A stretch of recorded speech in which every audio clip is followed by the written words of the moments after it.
لے کر آئیے. اللہ جتنی عاجزی کے ساتھ کوئی آیا اس بارگاہ میں اس کا اتنا ہی زیادہ استقبال ہوتا ہے. بندے کو بندگی سجتی ہے، جھکے اللہ کے سامنے جتنا جھکا سکے. تو دیکھو آنے والوں نے تو یہاں تک سفر کیے. مالک ابن دینار کا واقعہ تو آپ سن ہی چکے ہیں. فرماتے ہیں کہ گرمی کا موسم، دوپہر کا وقت، چلچلاتی دھوپ، اتنی سخت گرمی تھی کہ پرندے بھی درختوں کے پتوں میں چھپ کر بیٹھ گئے اور چوپائے بھی بیٹھ گئے، انسان بھی اندر سائے میں بیٹھ گئے. باہر کسی چیز کا نام و نشان نظر نہیں آتا تھا. کہتے ہیں کسی ضروری کام کے لیے مجھے باہر نکلنا پڑا. میں گلی میں گیا لیکن سورج جیسے آگ برسا رہا ہو.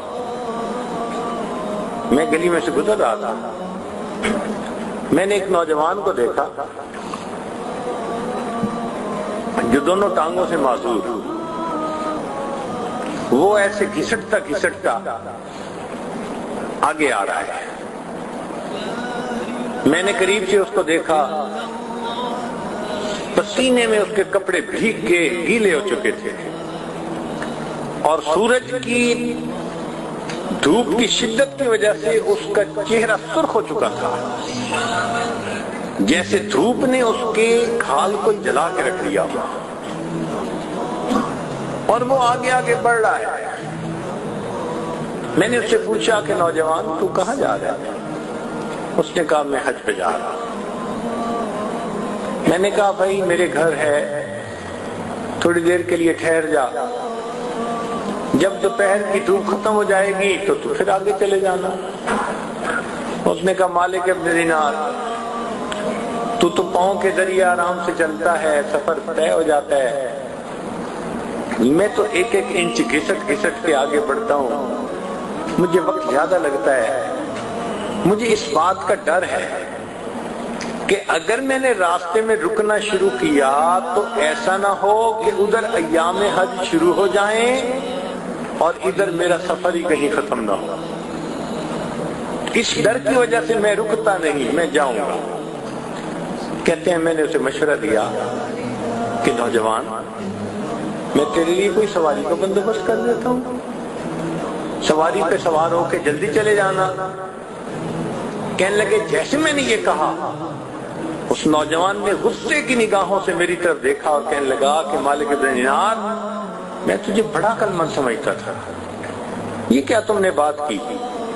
یہ بتاؤ کہ اگر کوئی غلام اپنے آقا کو ناراض کر بیٹھے اور پھر وہ ارادہ کرے کہ میں اپنے مالک کو جا کر مناؤں تو بتاؤ اس غلام کو سواری پہ جانا اچھا لگتا ہے یا اس کو گھسٹ گھسٹ کے مالک کے در پر پہنچنا اچھا لگتا ہے؟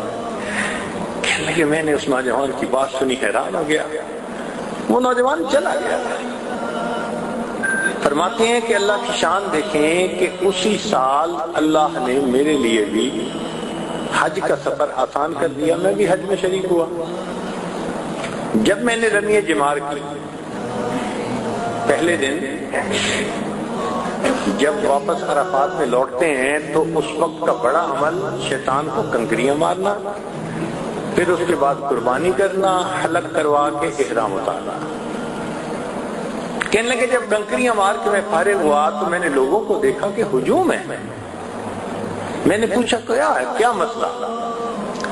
ان کا یہ بات یہ ہے کہ ایک نوجوان ہے جو دعائیں مانگ رہا ہے اور سب لوگ سن رہے ہیں اس کی دعا کو. میں نے کہا یار ذرا مجھے بھی راستہ دو نا.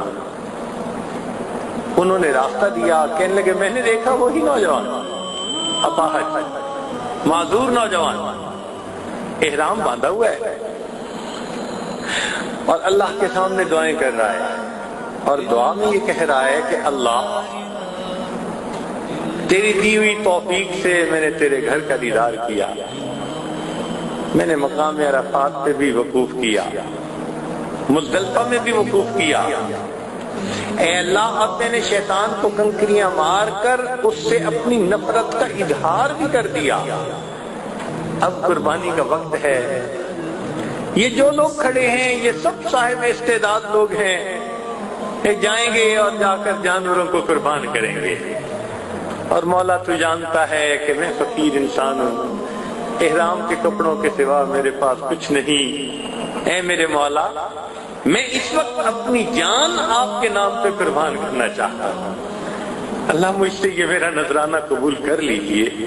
کہتے ہیں اس نوجوان نے یہ کہہ کر کلمہ پڑھا اور اپنی جان اپنے رب کے حوالے کر رہی۔